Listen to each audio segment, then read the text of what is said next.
आदरणीय श्री प्रणब मुखर्जी जी, श्री हामिद अंसारी जी, श्री नरेंद्र मोदी जी, श्रीमती सुमित्रा महाजन जी, न्यायमूर्ति श्री JS खेहर जी, excellencies, संसद के सम्मानित सदस्यगण, देवियों, सज्जनों और मेरे देशवासियों, मुझे भारत के राष्ट्रपति पद का दायित्व सौंपने के लिए मैं आप सभी का हृदय से आभार व्यक्त करता हूं।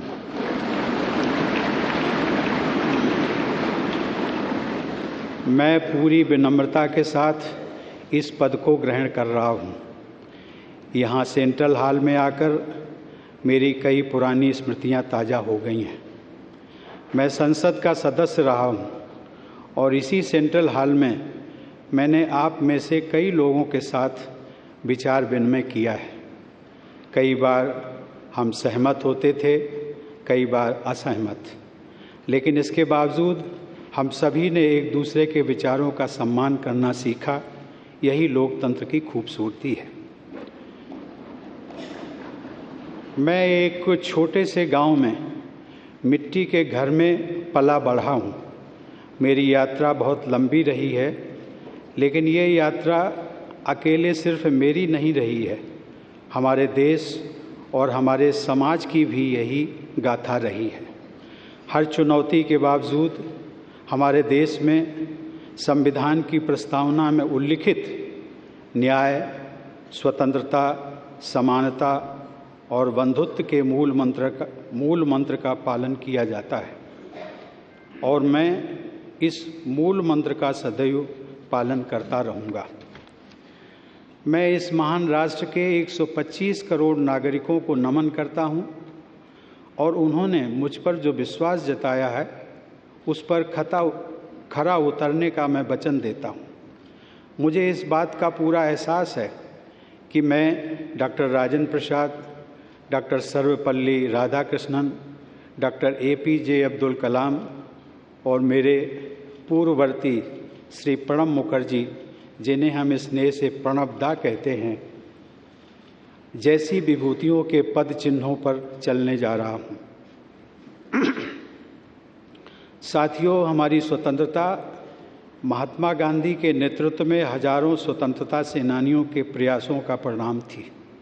बाद में सरदार पटेल ने हमारे देश का एकीकरण किया। हमारे संविधान के प्रमुख शिल्पी बाबा साहब भीमराव अंबेडकर ने हम सभी में मानवीय गरिमा और गणतांत्रिक मूल्यों का संचार किया। वे इस बात से संतुष्ट नहीं थे कि केवल राजनीतिक स्वतंत्रता ही काफ़ी है। उनके लिए हमारे करोड़ों लोगों की आर्थिक और सामाजिक स्वतंत्रता के लक्ष्य को पाना भी बहुत महत्वपूर्ण था। अब स्वतंत्रता मिले 70 वर्ष पूरे होने जा रहे हैं। हम 21वीं सदी के दूसरे दशक में हैं, वो सदी जिसके बारे में हम सभी को भरोसा है कि ये भारत की सदी होगी। भारत की उपलब्धियां ही इस सदी की दिशा और स्वरूप तय करेंगी। हमें एक ऐसे भारत का निर्माण करना है जो आर्थिक नेतृत्व देने के साथ ही नैतिक आदर्श भी प्रस्तुत करे। हमारे लिए ये दोनों मापदंड कभी अलग नहीं हो सकते। ये दोनों जुड़े हुए हैं और इन्हें हमेशा जुड़े ही रहना होगा। साथियों, देश की सफलता का मंत्र उसकी विविधता है। विविधता ही हमारा वो आधार है जो हमें अद्वितीय बनाता है। इस देश में हमें राज्यों और क्षेत्रों, पंथों, भाषाओं, संस्कृतियों, जीवन शैलियों जैसी कई बातों का सम्मिश्रण देखने को मिलता है। हम बहुत अलग हैं, लेकिन फिर भी एक हैं और एकजुट हैं। 21वीं सदी का भारत ऐसा भारत होगा जो हमारे पुरातन मूल्यों के अनुरूप होने के साथ चौथी औद्योगिक क्रांति को भी विस्तार देगा। इसमें न कोई विरोधाभास है और न ही किसी तरह के विकल्प का प्रश्न उठता है। हमें अपनी परंपरा और प्रौद्योगिकी, प्राचीन भारत के ज्ञान और समकालीन भारत के विज्ञान को साथ लेकर चलना है। एक तरफ जहां ग्राम पंचायत स्तर पर सामुदायिक भावना से विचार विमर्श करके समस्याओं का निस्तारण होगा, वहीं दूसरी तरफ डिजिटल राष्ट्र हमें विकास की नई ऊंचाइयों पर पहुंचने में सहायता करेगा। ये हमारे राष्ट्रीय प्रयासों के दो महत्वपूर्ण स्तंभ हैं। राष्ट्र निर्माण अकेले सरकारों द्वारा नहीं किया जाता। सरकार सहायक हो सकती है, वो समाज की उद्यमी और रचनात्मक प्रवृत्तियों को दिशा दिखा सकती है, प्रेरक बन सकती है। राष्ट्र निर्माण का आधार है राष्ट्रीय गौरव। हमें गर्व है भारत की मिट्टी और पानी पर। हमें गर्व है भारत की विविधता, सर्वधर्म समभाव और समावेशी विचारधारा पर। हमें गर्व है भारत की संस्कृति, परंपरा एवं अध्यात्म पर। हमें गर्व है देश के प्रत्येक नागरिक पर। हमें गर्व है अपने कर्तव्यों के निर्वहन पर, और हमें गर्व है हर छोटे से छोटे काम पर जो हम प्रतिदिन करते हैं।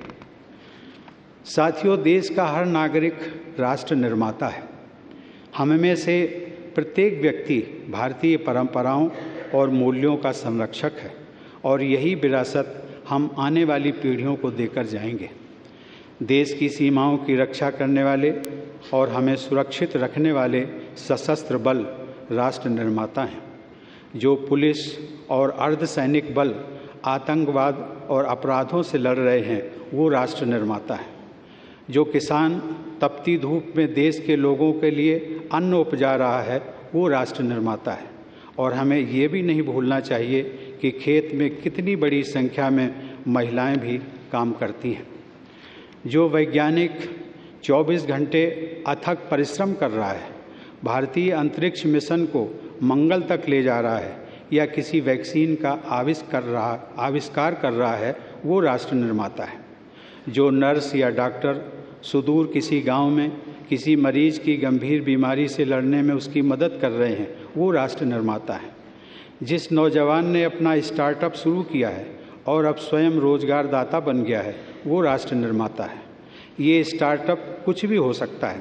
किसी छोटे से खेत में आम से अचार बनाने का काम हो, कारीगरों के किसी गांव में कारपेट बुनने का काम हो, या फिर कोई लेबोरेटरी जिसे बड़ी स्क्रीनों से रोशन किया गया हो। वो आदिवासी और सामान्य नागरिक जो जलवायु परिवर्तन की चुनौतियों से निपटने में हमारे पर्यावरण, हमारे वनों, हमारे वन्य जीवन की रक्षा कर रहे हैं, और वे लोग जो नवीकरणीय ऊर्जा के महत्व को बढ़ावा दे रहे हैं, वे राष्ट्र निर्माता हैं। वो प्रतिबद्ध लोक सेवक जो पूरी निष्ठा के साथ अपना कर्तव्य निभा रहे हैं, कहीं पानी से भरी सड़क पर ट्रैफिक को नियंत्रित कर रहे हैं, कहीं किसी कमरे में बैठकर फाइलों पर काम कर रहे हैं, वे राष्ट्र निर्माता हैं।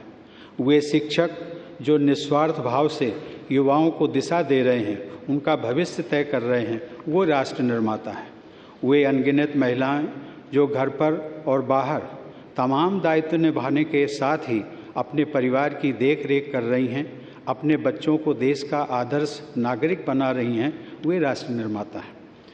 साथियों, देश के नागरिक ग्राम पंचायत से लेकर संसद तक अपने प्रतिनिधि चुनते हैं। उन प्रतिनिधियों में अपनी आस्था और उम्मीद जताते हैं। नागरिकों की उम्मीदों को पूरा करने के लिए यही जनप्रतिनिधि अपना जीवन राष्ट्र की सेवा में लगाते हैं। लेकिन हमारे ये प्रयास सिर्फ हमारे लिए ही नहीं हैं। सदियों से भारत ने वसुधैव कुटुंबकम यानी पूरा विश्व एक परिवार है के दर्शन पर भरोसा किया है। ये उचित होगा कि अब भगवान बुद्ध की ये धरती शांति की स्थापना और पर्यावरण का संतुलन बनाने में विश्व का नेतृत्व करे।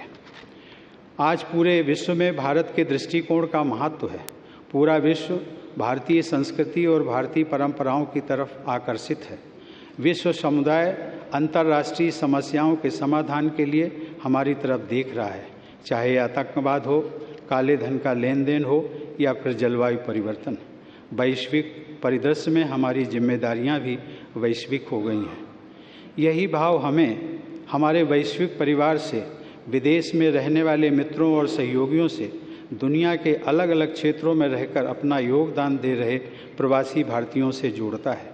यही भाव हमें दूसरे देशों की सहायता के लिए तत्पर करता है, चाहे वे अंतर्राष्ट्रीय सोलर अलायंस का विस्तार करना हो या फिर प्राकृतिक आपदाओं के समय सबसे पहले सहयोग के लिए आगे आना हो।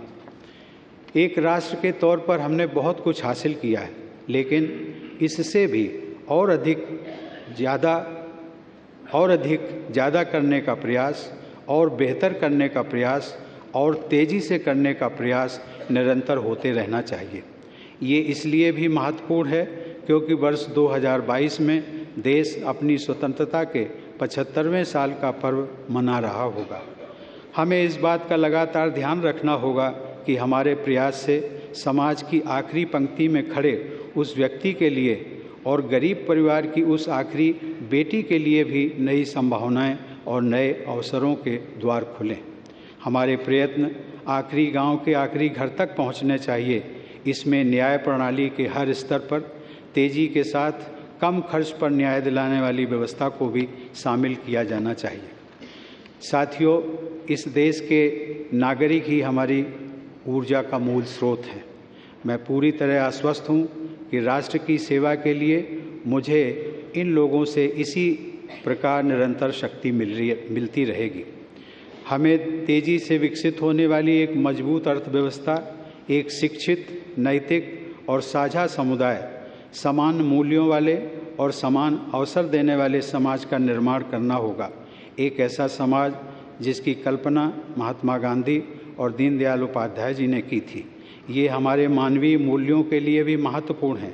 ये हमारे सपनों का भारत होगा, एक ऐसा भारत जो सभी को समान अवसर सुनिश्चित करेगा। ऐसा ही भारत 21वीं सदी का भारत होगा। आप सबको बहुत बहुत धन्यवाद। जय हिंद, वंदे मातरम।